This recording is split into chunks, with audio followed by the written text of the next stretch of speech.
someone asked me, I got this space and I want a ground cover, the first thing I'll ask them, okay, are we talking about sun? Are we talking about shade? Give me an idea how much sun you get, what hours, you know? So I thought I'd talk about the shade ones first. Now a lot of people don't seem to have shade. Most people have lots of sun, but very little shade. But if you're lucky enough to have some native trees, like where I live, a couple miles up Williams Valley right up here, and they left all these alligator junipers, the natives. They left a lot of them on there when they built the subdivision. So I happen to be one of the lucky ones, like because I have shade, and that really is good. But a lot of times you have shade, you just don't think about it. But like underneath the tree or something, on the north side of a tree, you've actually got quite a bit of more shade than you think. Or up against the house on the east side. It may not be full shade, but it's getting morning sun. It's avoiding the hottest part of the day's sun. So think of that as kind of shade, or at least partial sun, partial shade. Okay. So here's some shade plants. Now I'll start off with a couple of the ones that are, I can't imagine these ever dying. Okay. They're very aggressive. This one's called Vinca. I learned it as Vinca, which is the genus Vinca. There's a Vinca major, which has larger leaves, and a Vinca minor. Okay? They're also known as periwinkle, the common name. Myrtle's another one I've heard of. Okay, so this one is very low to the ground. We're talking about a foot, let's say. And it's got these runners, these rhizomes, underground stems. And so that's why it shouldn't die, because once it gets established, it's like a Bermuda grass. If you're ever familiar with Bermuda grass, it's got this. Once you get that in, my dad used to call it devil grass because he couldn't get it out. Although he managed to get it out somehow. But anyway, I've got some of this underneath a tree on the west side of my garage, it's underneath a large tree, so it's fairly shady there, but it does get a little bit of sun. So it prefers shade. It can handle a little bit of sun. This one gets these nice blue flowers, they're about so big.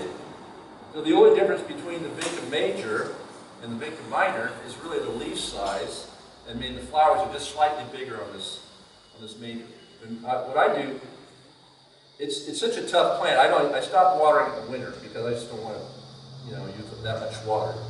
And so it gets brown. You can actually mow it down like a grass. And then as soon as the rains kick in, it'll just start greening up again. If you wanted to keep it green, you could just keep on watering it throughout the winter, and you'd have some nice and green to look at. Okay, so think of it kind of like an evergreen. Another plant that's very similar, and I would say you could call this an invasive plant because it'll start creeping, and eventually might get into some areas you don't want it to get into. So if you decide you want to go with this plant, really think long and hard about where you put it, because if you put it like in your main flower garden, it'll just take over. So put it somewhere where you want a nice ground cover, but you can let it do its own thing and just kind of take over a large area. Keep it away from your nice flower beds, because it'll start moving in, and then the only way you can really get it out, once it's in there, you can't spray it, because you'll kill your other plants. So you have to just dig it out, and you can knock it back for about a year. But then it's just going to come back, okay? Very hard to get rid of. Here's another one that most of you probably know, ivy, right? English ivy. Okay, it's on a stick. It just happens to be on a stick, but I didn't have one that was just a regular one. But this one is another one. It prefers shade, and it's really up at this elevation. The sun is very intense, so it's not going to really like being out in full sun. It's going to kind of burn the leaves. They'll get all brown. It can handle a little bit of sun, but it's really be happiest like on the north side of a house, somewhere where it's going to get some shade under a tree or something. And then, of course, if you know this plant, extremely aggressive, okay? So think long and hard about this one too. Be careful, because if you plant it like right next to the house, it's going to start crawling up there, and it's got these little suction cups, as many of you probably know. It'll start attaching itself to the stucco, or it'll attach itself to a fence. Now, if you wanted that, let's say you had a wood fence, you wanted it, or a wall even, a rock, a concrete wall or something, you could actually get it to attach itself, okay? Boston ivy is another one that will do that. There's very few plants that actually have these suction cups. So make sure you're careful where you plant this, because once you get it, it's going to be there forever, okay? And there's no way it's going to die on you. I feel like a total failure if one of these dies. I've had a lot of plants die on me. Okay. So there's these two plants. They're great plants, but just make sure you're careful, because They're very aggressive, okay? Now here's another plant. I have this one mixed in with my vinca. This one's called, and then by the way, I said these flower was blue. Here's another one with this blue flower, okay? And this is, I've noticed that blue is not a very common color. I've always been attracted to blue. It's just a great color that you just don't see a lot. So whenever I see something that's got blue, I'm just drawn to it. I just tend to want it. And this one, they call it dwarf lumbago. It's another one that's got runners or underground stems, rhizomes. But it's not half as aggressive as these other two I was talking about. But it will spread, okay? And it's going to stay low. Now this one, it's kind of right in the fence. It can handle a fair amount of sun. Some people have actually planted this in full sun and had success. But it tends to like a little bit less than full sun, okay? It's not going to dry out as much. Now this plant is very interesting. These first two plants are kind of like evergreen. I shouldn't say kind of, they are, if you keep on watering. This one is definitely deciduous. But what's really cool about this one, after when the cold weather kicks in, it gets the most gorgeous kind of a pinkish red fall color. It's beautiful. When I first had this plant, it was interesting because I thought, I didn't see, it was very sparse, it wasn't thick. And it was sticking up in my vinca. And I had this large area that was vinca, like this whole area there was seeds about that large. And I saw this plant, I thought it was just a weed. So I'm pulling it out, and of course I couldn't really get it out. Because of the fact it has some runners, it's very difficult to eradicate ones that have the underground stems. Some of them go really deep into the ground. Around here, that's a good thing. Plants that are aggressive is actually a good thing around here because they're not apt to die on you. Okay? Because a lot of the plants are not tough. You know, you get behind the watering, they get stressed out, and eventually they die. Plants like this, once you get them going, they're great because they're just tough. Well, this one, I thought it was a weed. Well, then later on, I saw this flower. I'm going to keep that.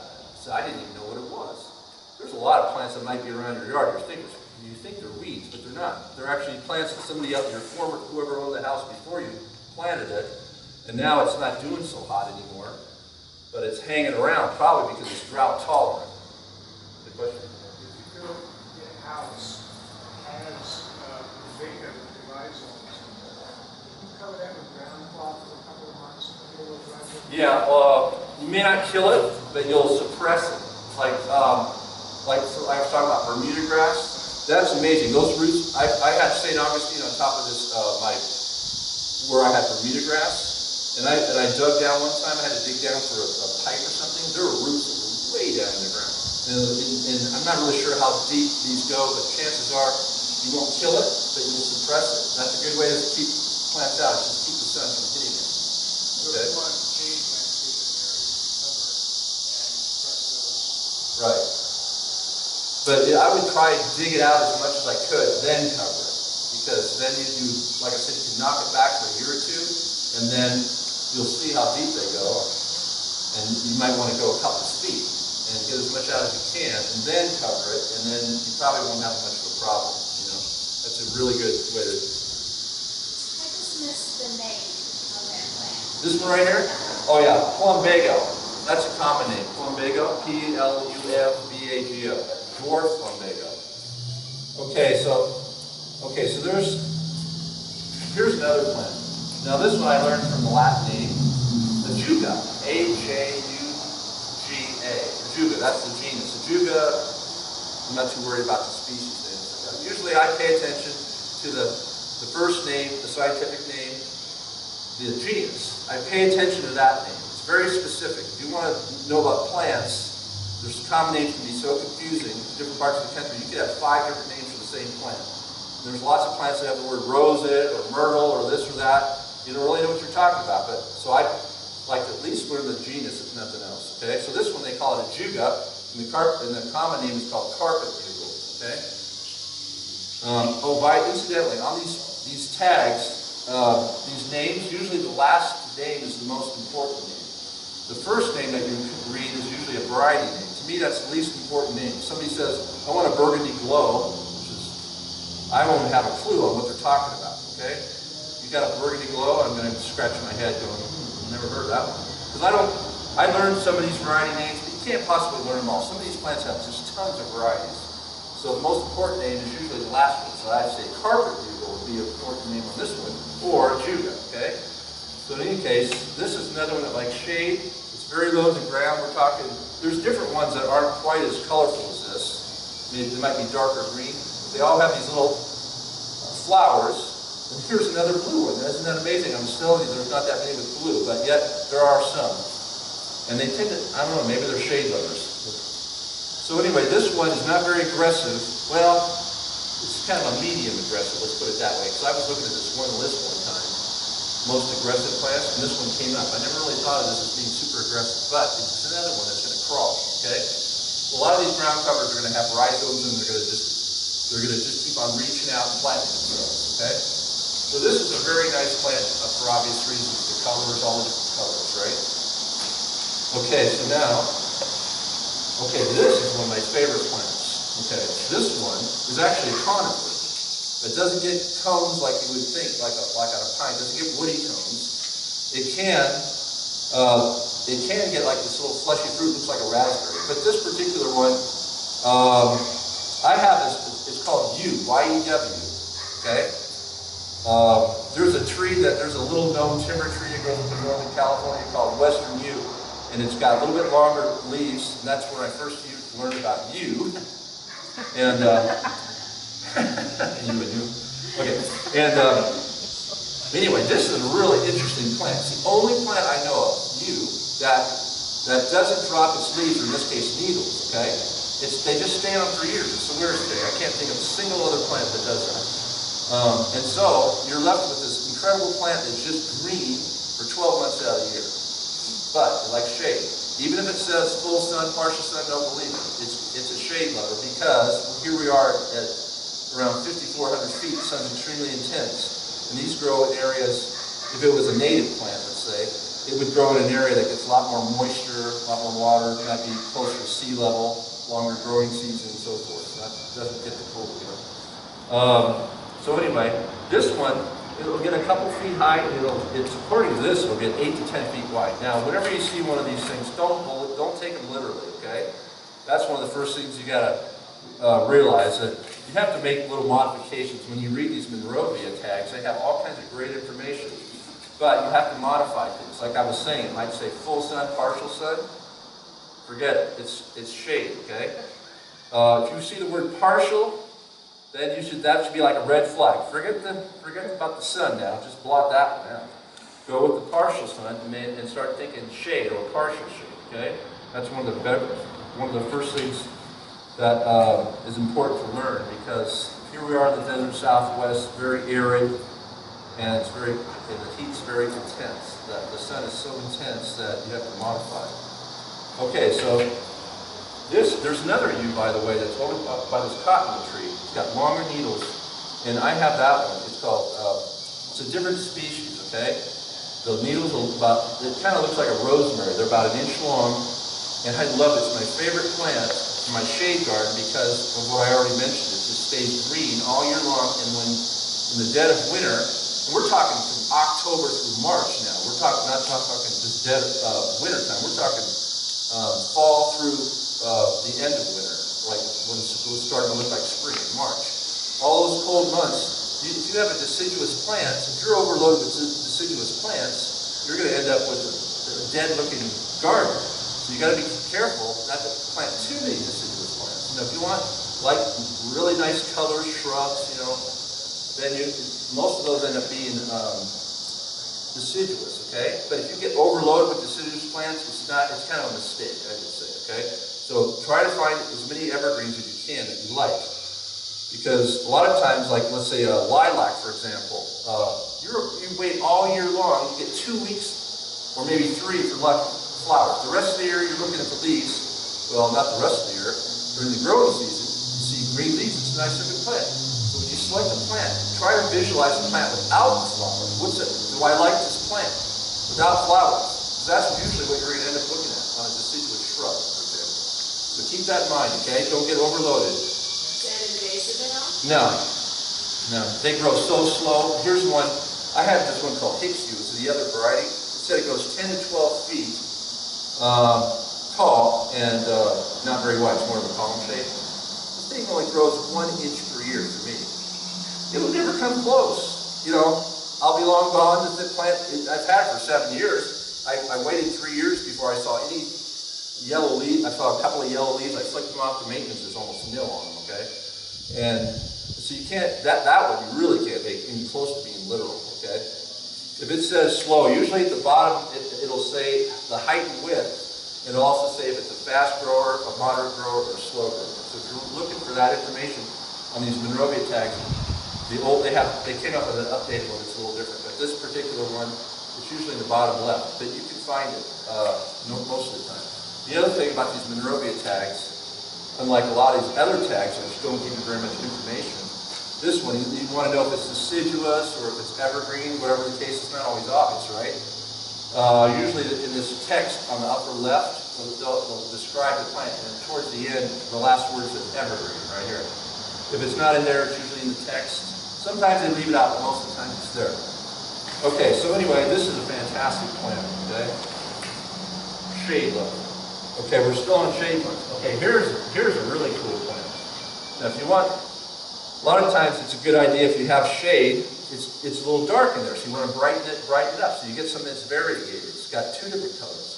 A lot of times the variegation is yellow and green. Well, in this case, it's more like a kind of a white and a green, right? And this one's called, I learned as Lamium, which is a genus again. To me, the genus is a much better name than the common name. Common names, they're out there. They're just confusing. A lot of times they don't even put the common name on it. This one I've seen called dead nettle, but they don't even have it on here. So so it's good to learn that name. It's just a name, just like any other name. Okay, L-A-M-I-U-M, Lamium. And it's maculatum, but I don't worry about that too much. Like I said, just concentrate on the genus, and then it won't seem so overwhelming to you. You just concentrate on learning the genus. This plant is not aggressive at all. It stays very low to the ground. I'd say about 6 inches or less, okay? And I have this one, and it goes about 2 feet, and it kind of stopped there, and it's just gently, over the years, it's just gently kind of widening out, but not much. This one's cool because it's evergreen. So in the dead of winter, I know where to water, because I have in my shade garden, it's not completely filled. So I'm not always sure exactly where I'm supposed to water. Some plants that are if you see the word herbaceous, they're just, if you're looking to find out whether it's evergreen or deciduous, sometimes the word herbaceous comes up. I didn't know what that meant when I first started working here. All it means is it's not only going to lose its leaves, it's going to lose everything on top and it's going to disappear. Okay, so therefore you don't even know where your plant is anymore. Okay, so if you don't water in the wintertime around here, your plant's going to die, most likely, unless it's very drought tolerant and it's already well established. Okay. That was one of the mistakes that I made coming from California. You're so used to it. And if you live in California or any place, a lot of places in the country, you get rain in the wintertime, right?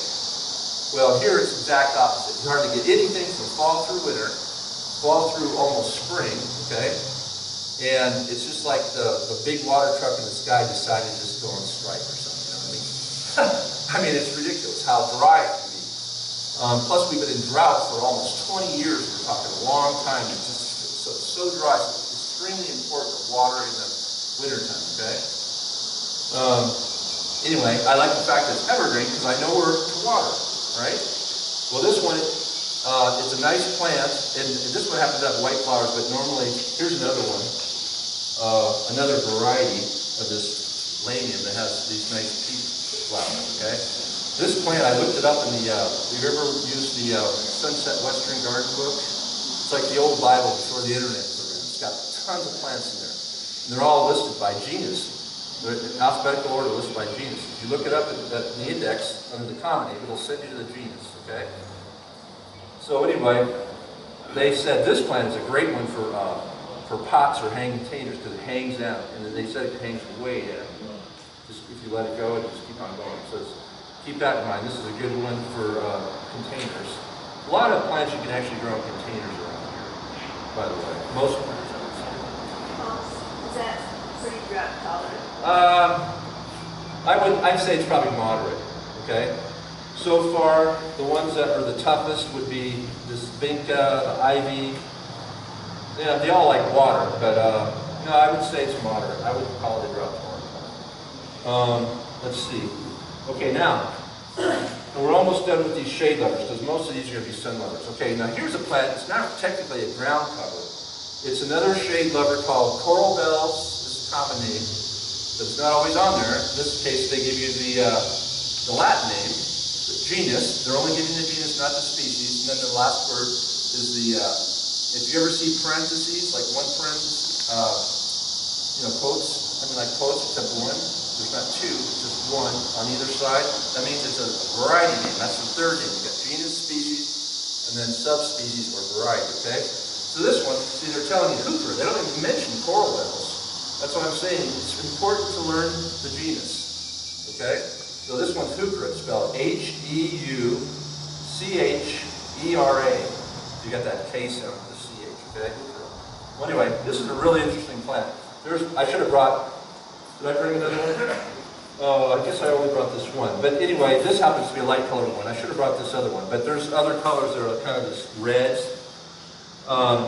It only gets about this tall, about a foot, maybe about a foot wide, maybe a little wider.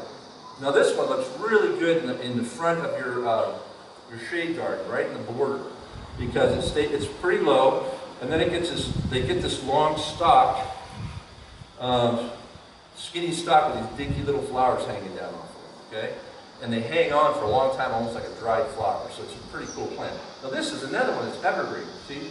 Whenever you find a plant that's evergreen, I say go for it, because it's going to look much better in your garden than something that's going to lose its leaves. There's lots of different colors of this thing. It's got interesting leaves. The flowers come out in the summertime, and it's just a really nice, you can use it as a mass planting, and then it acts like a ground cover. It's not technically a ground cover, okay? So keep that in mind. Some plants that don't necessarily spread a long way can be used. You can't actually accomplish your goal of having a ground cover. It's just you have to buy more of them. The good thing about some plants like junipers, they spread out so far, you don't need to buy a million of them, you know. But other plants, you want something a little more interesting, let's say. So this is pretty interesting. I should have brought this. There's a bunch of different varieties of these. There are like 7. There's probably 20 varieties. I never looked this one up to see how many, but it's amazing. Pardon me? I don't know. You want me to go get one? Oh yeah, good idea. She's gonna go get one. Okay, just get that really that kind of plum colored one with pink on it. So anyway, these would best as a mass planting right in front. Okay, now these are pretty drought tolerant. By the way, whenever you see like a Monrovia, the one that gives you all the information is Monrovia. Okay, and some of the other growers give you information. There's a lot of them you're lucky to see the plant. You don't believe it. Okay, so if you ever see Monrovia, if you ever see, like, if it says low water on it, you should be thinking, oh, I like that idea.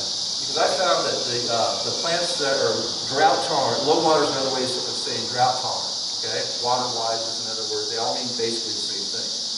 If it's drought tolerant, chances are it's going to be a lot tougher than your average plant because it'll ride the storm, it won't be so picky, you know, like if you get behind the watering, it won't get stressed out so easy. And then it'll wait a little bit longer, and then you water it, and then it'll be just fine. Other plants that are more like moderate, you'll see moderate, this is the main one you're going to see is moderate. More than half of them are moderate water users, and less than half of them are low water users, okay? So whenever you see low water, it's going to be a tough plant. I've noticed, after I started working here, I started researching all the plants that you see in professional, like retail places, banks, Prescott Lake Parkway, where you got that big median, you know, with the waterfalls. Places that are obviously professionally landscaped, okay? They hired some landscape architect, and they had a whole big crew coming in and doing the job, right? Well, I researched those plants. I'd say about 80% of them are drought tolerant. So they really lean on those drought tolerant plants. And I talked to a landscape architect. He said that the reason they do that is kind of like a liability. They don't want to be paying money to replace plants, you know, because they're probably liable the first, I don't know, if it's the first year or whatever the contract says. So they go. So if you see plants around town, it's a good way to find out what plants work well. It's just to look around town what you're seeing, okay? And then if you can tell it's a professional landscape plant, it's going to be a tough plant most likely, okay? So if you like, some of them are all hung, they're not that interesting, but some of them are pretty interesting. They got a lot of flowers. So if you see something you like, if you don't know what it is, you can always just break off a little branch, put it in a Ziploc bag, bring it in or something. Are you familiar with the software program, Horticopia? No, I haven't heard of that, no. I used to be a developer who used to subscribe to the street corner once a year.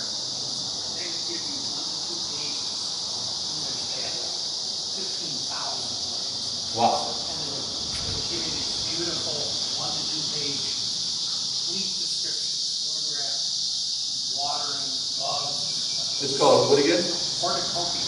Yeah, the question was about, is it a website? It's a website. Yeah, It's called Horticopia, You have to subscribe. H-O-T-I-C-O-P. Yeah, Horticopia. Yeah, Horticopia. And I used to subscribe to it, and I think the last time I subscribed it was about $300 a year. Sounds like a great site. It's superb.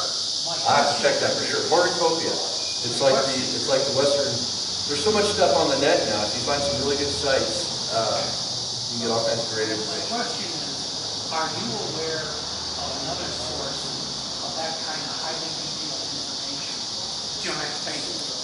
Oh, well, I don't know if it's quite. You could probably find the Sunset Western Garden online, I would imagine. I've never tried that. That one's got so many plants, and if they have a website, you get way more. You probably find exactly what you want. But normally, you can just Google whatever your plant is, if you know the plant. That's the key. See, if you know the plant, I understand. The great thing about Horticopia is you can search for what you want. Yeah, see, I like that idea. If you don't know the plants, then you could also Google drought-tolerant plants or shade-loving plants, and you can come up with a list that way too.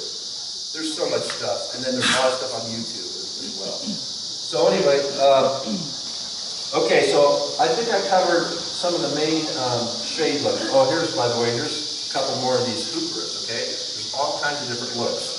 I first discovered it was really like dark purple, or it was kind of a plum color, a little darker than this, and then it had this purple on the bottom. And yeah, that's great contrast. I didn't realize it was this easy. I just wanted it. It looked great. And then, I wish you can see the plum. Yeah, it's evergreen. It looks like it's deciduous, but it's not. It's a nice little surprise. Okay. So anyway, there's all kinds of looks, and if you want some variety, they look really good in mass plantings. Maybe 3 in a row, or you can do a bunch. If you wanted a ground cover, you can just plant a bunch of them, you know. Okay, the one plant that is poisonous that I know of is yew. That one, the whole plant is toxic. So I think animals kind of, somehow they know, I don't know, there's something at the taste or something, they know not to eat it, but I'm not sure about dogs, so I usually like to tell customers, you know, the pros and cons. By the way, I didn't mention on this yew plant, they're sort of separate, male and female. So some of them get these little raspberry type fruits, technically a cone or something. And that's poisonous, but I found out the entire plant is poisonous. But you'd be surprised how many plants are actually poisonous. There's a lot of them. But I think animals, you know, you see your dogs dying from eating all these plants. So I think they somehow they figure out that this one doesn't taste good. I think I'll stay away. Although if you want to be safe, you know, you should find out for sure. Which one of these shade-loving plants are the most rabbit-proof, javelina-proof? Probably the heuchera. The question was, which one of these shade-loving plants is the most rabbit-proof or animal-proof? Okay, here's a good generalization to think of when it comes to trying to find plants that the animals aren't going to go for. The main animals are going to be your rabbits, those little cute little bunny cottontails, you know. They come in and they just like to nibble on everything, especially if it's like nude. They love the young leaves. And then, of course, the deer will come in. If you live next to a deer trail, you got a major problem. And then javelina come in usually in groups, and they like to go for the roots.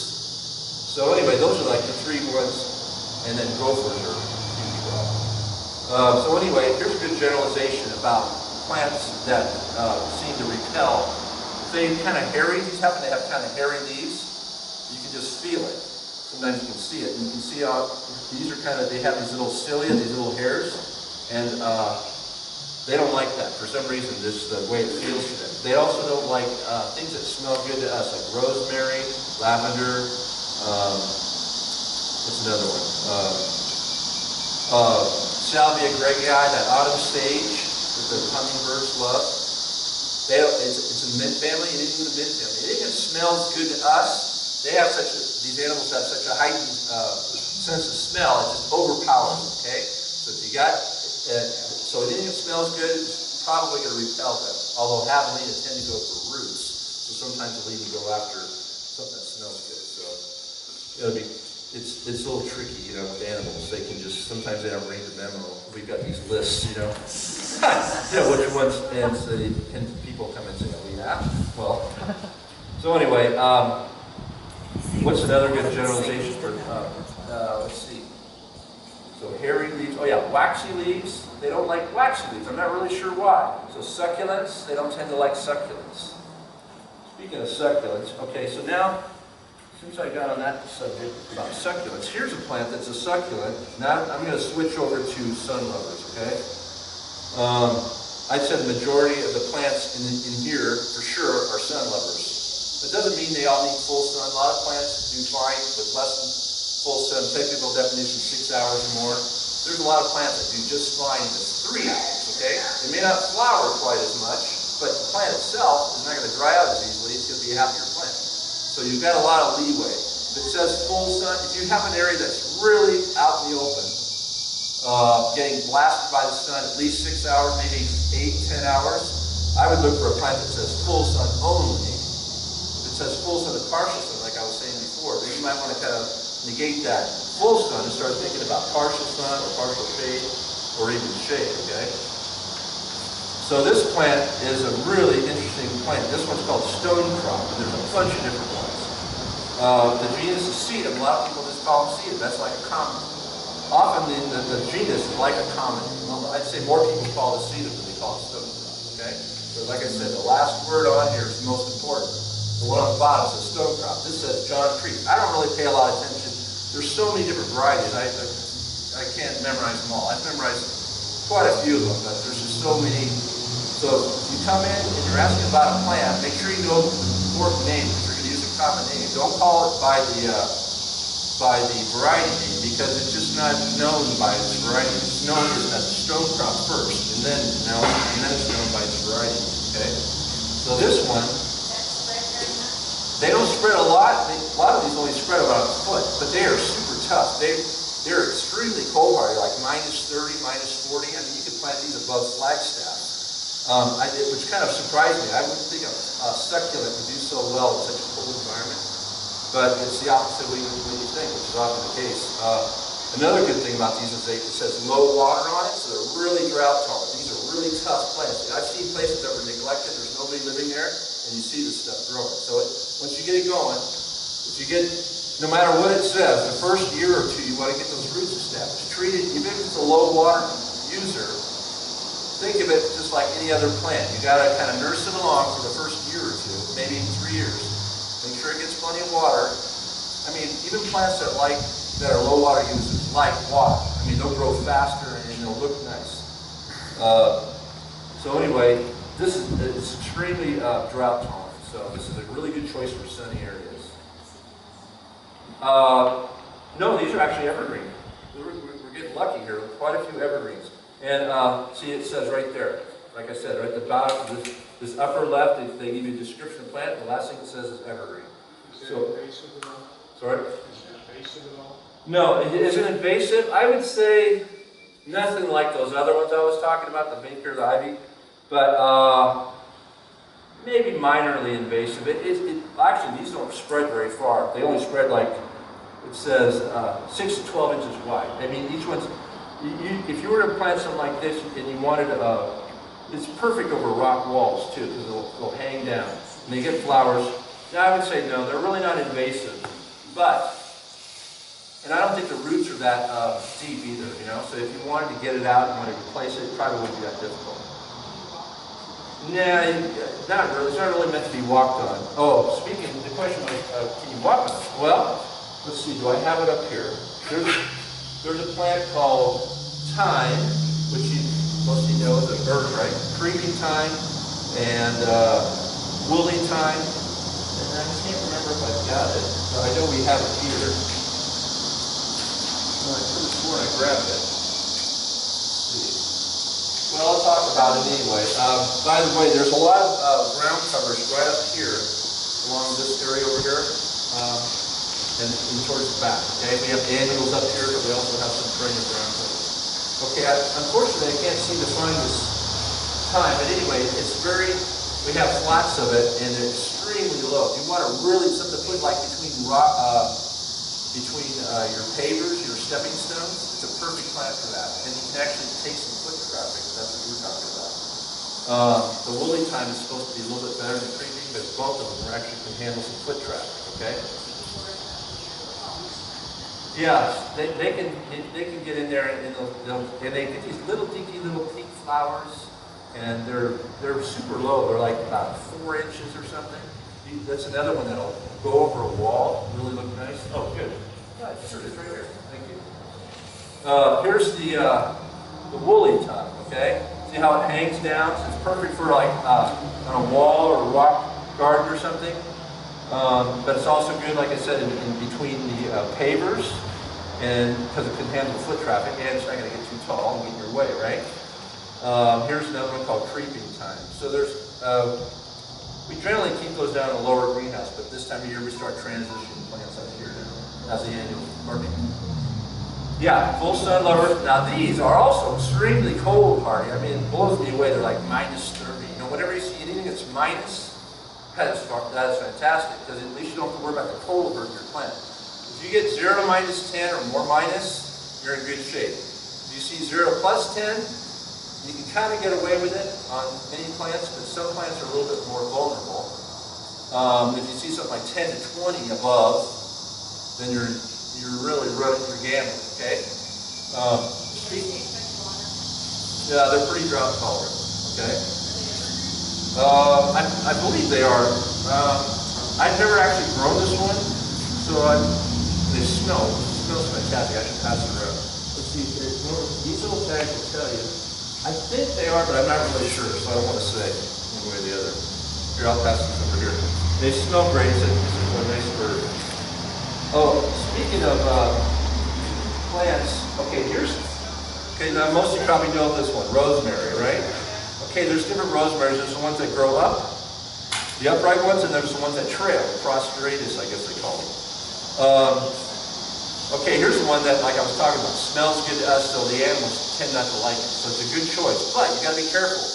One thing I didn't talk about, whenever you look at one of these tags, especially the Monrovia ones, we have a lot of Monrovia, but we also have other growers. And they'll also, like a little tag like this might say, the cold hardiness. I learned the hard way, like I was saying before. When I first moved here, I didn't come here and kind of find out how to approach, growing plants here. I just kind of bought something, and I found out the hard way that it would just die on me. Okay, so most of the plants here are very cold hardy. So we're zone 6, which is 0 - 10.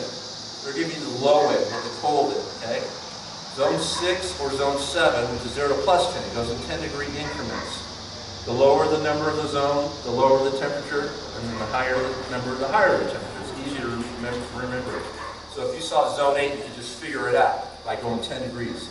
Zone 7, 0 + 10, so that means zone 8 is going to be +10 to +20, okay? So this is +10 to +20. Certain plants you got to be careful. It's really not in our zone, okay? So I planted this one, not knowing, I'm not paying attention. When I first moved here, so I used to live in the Bay Area, I had this ugly open wall, and I wanted something to cover it.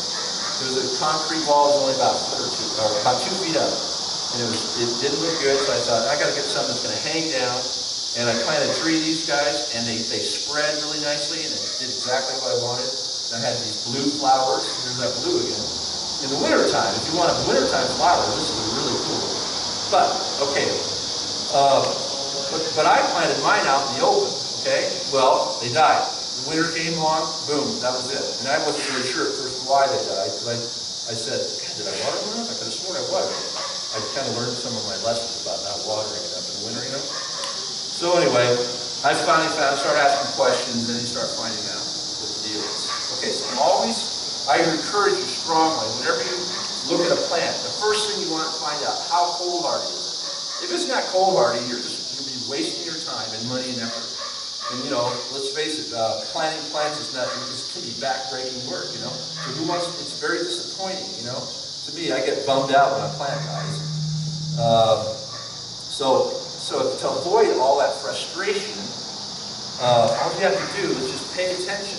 And I would just say, these aerobic tags will always tell you what zone it is, and they'll actually spell out how cold hardy they are. So that's the first thing I look at. If it says 0 minus 10, like I was saying, or 0 plus 1, I'd rather have 0 minus 10, okay? You can get away with 0 plus 1. If it says 0 minus 10 or more minus, then you say, okay, good. And you keep on reading. But if it says 10 to 20, then it's like, you gotta think about this. Well, here's the trick. If you got a plant that's 10 to 20, you can actually get them to grow. You can kind of cheat the rules or the odds. And the way you do that is by having a reflected heat source, like planting it next year, a rock, because it'll absorb the sun out in the full sun. It'll absorb that heat, and then it'll reflect it back. So it kind of buys you an extra 10 degrees, let's say. And we're worried about the winter. That's the most critical time for these, is in the winter time, when the temps are starting to drop down to the 20s, okay? And then they actually get down to like typically the lowest I'll see around here, with like one exception, was around single digits, like 8 degrees. You only get like 2 or 3 8-degree days, but that's what you're guarding against. That's why you want 0 minus 10. You kind of want a buffer, right? 0 plus 10, it might zap your rosemary a little bit, but it may not kill it, okay? So in any case, you want to plant stuff like this. I've seen it do great, and it's usually in a little rock wall, or a concrete wall, or some kind of block wall next to the house, next to the sidewalk, anything that's going to absorb heat and reflect it back, okay? So, if you like this plant, and I suspect a lot of you do, you said you had, a place where you had some rocks and you wanted to kind of hang down a little bit, I think. See, this is a great plant for that, as long as you got those rocks, okay? And then it's evergreen, they're drought tolerant, they're really good plants. The animals don't go after it because of the smell. And you can eat it, yeah. So anyway, this is a good one. And they do spread, they actually plant themselves in the ground. Any questions? Oh, okay. We're getting low on time here, so I gotta speed this up. Okay, now here's a plant. Here's another one that smells really good. They call it lavender cotton, but it's not really lavender. It's Santolina, like Santa Claus. No, Santo, and L-I-N-A. Santolina is a genus. And the common name is lavender cotton. Well, this one, I had a bunch of this. It only gets about 1 foot or so, 1.5 feet tall, maybe 2 at the most high, and it'll get about 3 feet wide. But it was a ground cover at my house, so apparently they must have planted about 3, 4, or 5 of these things. It looked like a ground cover, so they just planted them, about 3 feet apart, and it's just filled this one area. This thing is extremely drought tolerant. Now let's see, I believe it. Yeah. Evergreen too.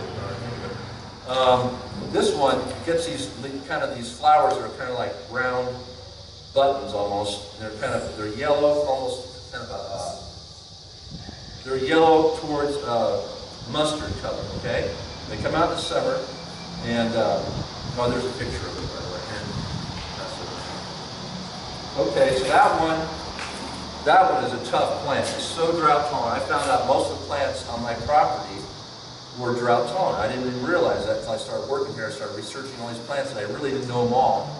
I mean, I didn't know the name of that one until I started working here. I said, oh, there's my plant, And then so now, after I learned the name, then I can start reading about it, researching it, and I found out, boy, that's super drought tolerant. So yeah, full sun, or it does fine with less than full sun. I got some underneath some oak trees. It's happy as can be. And once you get that established, you can just leave it alone, and it's it'll spread about 3 feet, okay? So if you wanted a ground cover, you have to buy a few more, but it'll accomplish your goal, okay? Okay, now, let's cut right to the chase, okay? Since we run out of time. Okay, normally when people talk about, they say, I need a ground cover and I got a large area. The first 2 plants I think of are juniper, and there's a bunch of different ones. We've got You have some junipers that are dark green. You have some that are this kind of bluish gray color. Most of the juniper ground covers are going to spread, they say, like somewhere between 6 and 10 feet. So take it with a grain of salt. It says 6 to 8 feet. I'd go with the lower number, who knows? Maybe it'll get there eventually, maybe it won't. A lot of it depends on your soil, how much you water, how much you fertilize, okay? So modify a little bit. Don't take all these height, you can probably believe the height, but not the width, the spread, kind of tone it down a little bit. A lot of times I'll just take off 25% or something random number, you know?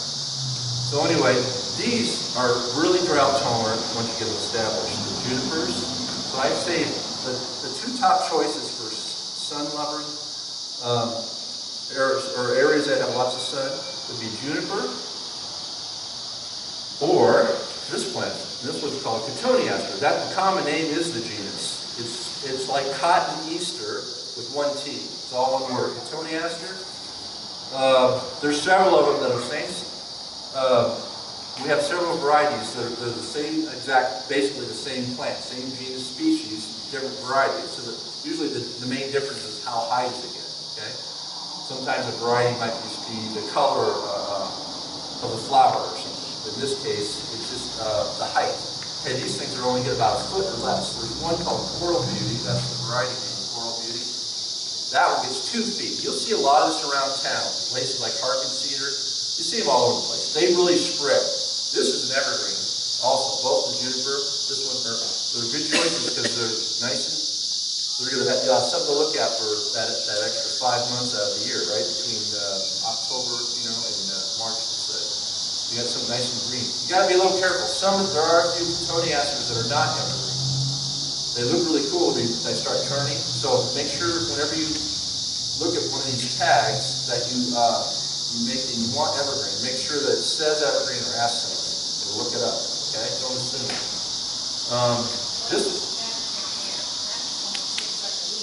This one? Oh, here, I'll get to that in a second, okay? Let me just tell you about this plant real quick. Okay, you can see some red berries. This is probably from last year. They hang on, they can hang on. But this gets these little white flowers, about so big, and the thing will be covered in the spring, nice looking.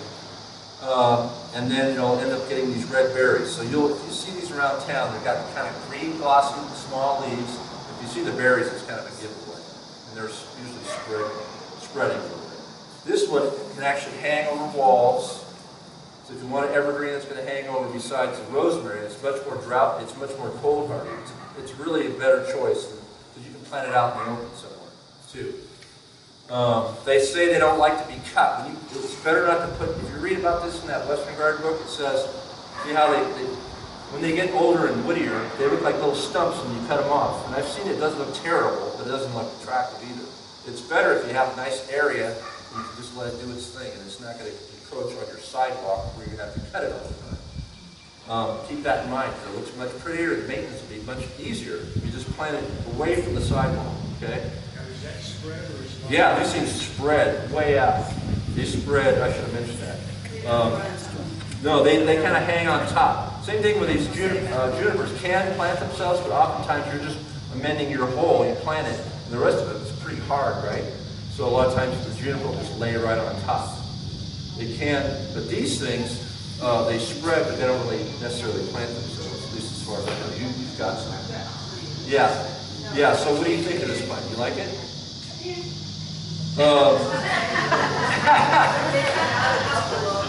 Well, there's pros and cons to every plant, okay? The comment was, okay.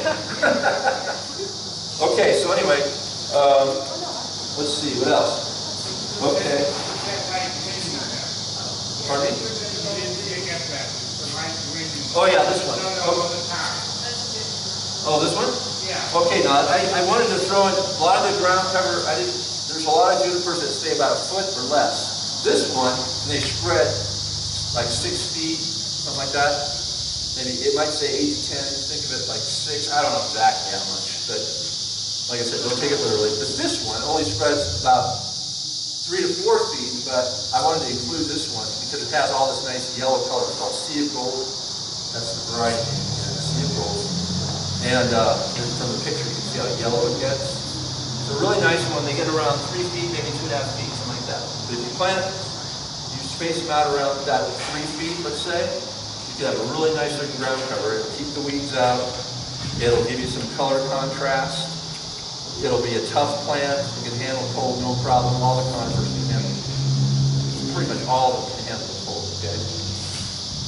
Some of them will give you berries, you know, the little juniper berries. So anyway, this is a good plant. Sea of gold, it's called. Now this one you were asking about. This one doesn't look like much right now. It's actually a broom. Does anybody know about the Scotch brooms, or there's a Spanish broom? Spanish broom is really common. It's a legume. It's in the pea family. It's got that little asymmetrical pea flower. A lot of you probably are familiar with the pea flowers, right? Well, anyway, it's got this yellow flower, but this happens to be a little dwarf. It's called gold flash broom, and it's just a little guy. It doesn't get very wide, a couple feet or more. But if you plant a few of them together, it looks like a ground cover. We have quite a few of these. Here's an ice plant. Ice plant. Now, there's a lot. If you live in California, there's all kinds of different ice plants. Here, we don't have a lot of ice plants, but there are a couple that can handle the cold. That's the main issue. Can they handle the cold or not? This one can. It goes way down, something like -30. This happens to be called Jewel of Desert Eroding, or just simply ice cream. Now this one, again, here you have that succulent, so the animals are not going to tend to want to go after this one. Now the genus, yeah, that's a good question. What's the genus? Delosperma. Delosperma cooperi. D-E-L-O-S-P-E-R-M-A, just like you think of it. Okay, so that's just one of the many ice plants. That's a good question. What is it? Yeah, it'll spread. This one, it's saying it spreads only 15 to 20 inches. We're not talking about a lot. So if you had a smaller little area, maybe even a rock garden one to hang down, this would be a good choice. So does that stay, or does it? Oh, yeah. Here, I'm not 100% sure that. Is it evergreen or not? Yes, it is evergreen. So there's quite a few plants that are evergreen. So really pay attention to that. If you find an evergreen and like it, go for it, because then you got something to look at for 12 months out of the year rather than just. How high is that yet? Oh, it's extremely low. It's only, it's like hugging the ground. It's only 4 to 6 inches. That tall. Yeah, 4 to 6 inches or that or less. So anyway, we covered most of the ones that I wanted to cover. There's a couple I'll just wind things up here. You guys all recognize this, don't you? Strawberry. That makes a nice one. There's not a lot I need to really say. It does have hairy leaves, so the animals will hopefully stay away from this guy.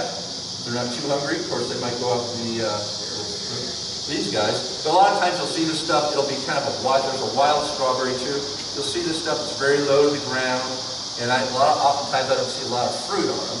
Although these probably bear more because they're meant for that, right? Let's see. Now here's a couple more plants I want to talk about. Okay, this is called sumac. Have you ever seen the word sumac? They're probably the genus Rhus, R-H-U-S, okay? Now these are really tough plants. Now, I bought a different type of sumac. I didn't realize, but they had these runners, and they pop up. So after a certain number of years, maybe 3, 4, 5 years, boop, boop. Well, it wasn't super invasive. I got this one, actually I decided, hey, I like that. I think I'll leave it. Now my little other plants are as big as the one that I planted originally. So I got a small little grow. It's not super invasive, although some of them can be somewhat invasive, depending on which one you get. Well, this particular one is meant to be a ground cover. It's called Grow Low Fragrant Sumac. Now this one, because of the fact that it spreads, it's an ideal plant. It is deciduous. All these plants are deciduous, so you're going to be looking at sticks in the winter, but it's worth it because all of these have fantastic fall colors. Some of the best pop reds and oranges that you can imagine, something like you can see in the eastern United States, okay? So for that reason, I recommend it. Plus it's very extremely drought tolerant. All of the Rhuses, all of these sumacs are really drought tolerant. They're just tough plants. I mean, I can't imagine this thing dying, okay? There's some native Rhuses around here too. I never water those things. They're just amazing, okay? So if you want a really tough, you've got a spot that maybe you can't water very often, and it's hard, you don't have a drip system out there, and you have to hand water it, this would be a good choice, okay? It can handle full sun. It could probably grow in less than full sun. A lot of these plants that say full sun, they can grow in less than full sun. You're not really out with flowers on this. They get these little sticky little fruit on them, kind of inconspicuous. It's mainly known for its fall foliage and its toughness and the fact that it spreads. So I highly recommend this plant. And let's see, here's one. Now this one is they call it creeping bramble. It's the same genus as the blackberry, or you know, it kind of looks a little different than your average blackberry, but it's got these nice kind of hairy leaves. So that, yeah, it's got some. No, this is sun. This is sun lover. It's going to be very low. It says moderate water. This is only, we're talking 1 to 2 inches, so it's very extremely low. And it doesn't creep a lot, so you have to plant more of these, but it's a good plant. I don't actually see any stickers on these thorns, okay? And winding down here, okay, now here's a plant. There's lots of different types of roses. Well, this one, Monrovia makes a series called flower carpet. They're anywhere, their height is anywhere from 18 inches, I've seen as high as 3 feet. Typically you'll see them somewhere between 18 and 24 inches, something like that. And there's lots of different colors and varieties. They're not known for their smell. What they're known for is that you don't have to deadhead them. They'll keep on churning out flowers, and they're very low maintenance. You can just leave them, you can let them do their thing. Some people don't even prune them. I've talked to some people that have amazing success with these things. They say they're really low maintenance, and they're also very disease resistant, which is a real plus, because some of the old-fashioned roses, hybrid teas, floribundas, grandifloras, they're definitely way more maintenance. They're high maintenance. You gotta deadhead them to get continued flowers. These, just let them do their thing, and they'll just keep on pumping out flowers. But if you want to cut them, they look a lot better and cleaner, and they'll produce even more. So now here again, it's not really your typical ground cover that spreads like a juniper, but you do a mass planting of them, and you got color. If you want color, you can. This is probably one of the best choices you could have. Some type of carpet rose, okay? So look for that name, flower carpet. And Rosa is the genus. you got that one, Rosa. It's easy. Okay, now we're pretty much at the end here. Now here's one that you can grab. Okay, this is called winter creeper. It's one of the many euonymus. There's a lot of plants out here that are shrubs, evergreen, variegated, yellow. They're euonymus. It's a different species of euonymus. This one actually creeps, it crawls. It's got little rhizomes, I believe. It's not very aggressive at all. And I'm not really sure how far this one spreads, but I imagine it's not very much. Is it? It can spread quite a way. Oh, so this one is actually more aggressive than some. I've I seen don't know some. about aggressive, but it's easy to maintain. What I like about the winter creeper is it's evergreen, but it's not evergreen. It has this purple color in the fall for winter, then it greens back up. So it's got foliage all the time, but it always has draw. It has a lot of things going on with it. So it's a good hardy plant. We plant with junipers, with Tony asters. And you cover time? Yeah. There's some other winter, if you see the word winter creeper, that's the main common name you want to be focusing on. There's some other ones that don't spread a lot, but they have incredible variegations on them. They might have kind of a white and a green, and then in the wintertime, like Ken was mentioning, you get these purple colors, or you get these little pink color tones coming in. So you get like a 3-color variegation. Very attractive. Some of them only get, they're small leaves, much smaller than this, kind of like this. Small leaves like this. And I wouldn't necessarily think of it as a ground cover, but although you could probably plant enough of them in and make it look like ground cover. It's more like, I see them with single plants in there, and they get so wide, but they actually do creep. Really interesting foliage, especially in the cold winter months. We've curated quite a few plants called ground covers over here. And what we went for was 1 foot and below kind of plants. And they're over here. And then we mainly curated the 1 gallon sizes. Because you usually need more varieties, more units to get a ground cover effect on the plant. So usually 1 gallon. But if money's no limit, I want you to plant 2 gallons 5 gallons because it costs more. And my kid just signed up for Biola, some private college. I need college money back. So anyway, there's a section you can go with. By no means is that all the ground covers. That's just a few that we've collected and put them together. In my world, I define ground covers as anything that grows up to about knee-high, but generally spreads this way instead of this way.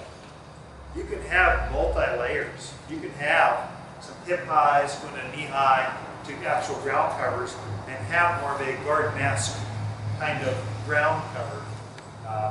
My kids are going up to college, so I've lost my built-in, my live-in lawn mowers. I'm not going to mow grass. So already the grass lawn has been ripped out. The kids don't play basketball. They're not playing soccer. We're not going to romp and wrestle on the lawn anymore. They're 20-somethings now. They're in college. So I ripped that out. Now it's an entertainment area. It's got a waterfall, brick patios, and it's a courtyard. Front yard's been turned into a place where we just gather and like to watch the sunset. It's pretty that way.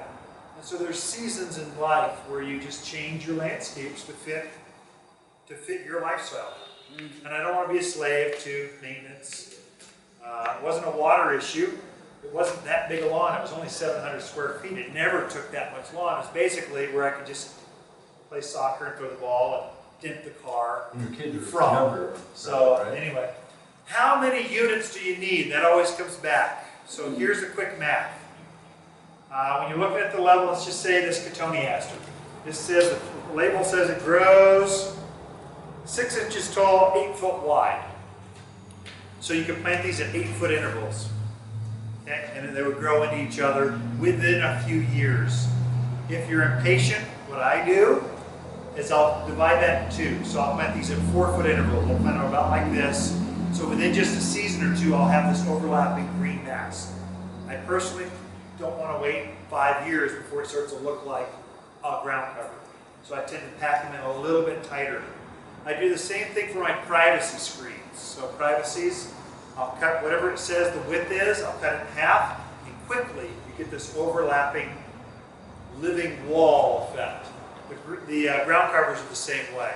Generally just look at whatever it says the width, not height, the width, cut it in half, start planting, and then don't plant in a row, whatever you do. Don't have them look like you've got little soldiers marching through the yard. You want to plant in V shapes or triangular shapes, and it will look more natural and it will fill in more naturally. We just want it to look natural, not like it's been there all along. Yet it was just planted last year. That's kind of the finished look you want. So those are a couple insider tips I can share that just helps you do the math. How many do I need for the space that I'm doing with? And then we have our most common landscape form is the informal landscape. We don't have set borders. We don't have squares and rectangles. We're mainly using more natural flow. That naturally goes into our native landscapes. So with that, I don't think you have to go with an entire line. I think we can have a taller one, a smaller one. We can mix things together and get the same kind of feel or look. But if you're doing that, use odd numbers. This is important. Use odd numbers, 3s, 5s, 7s. Don't go with even numbers, or all of a sudden it doesn't line up and it becomes more of a formal garden instead of an informal working in with the native landscape. Just some School of Hard Knocks or some basic landscape design highlights for you that will kind of help you plan your ground cover, your remodel, whatever you got going. With that, I think we need to call it because it's been over an hour. Well done, Paul. Let's give it up for Paul. Thank you.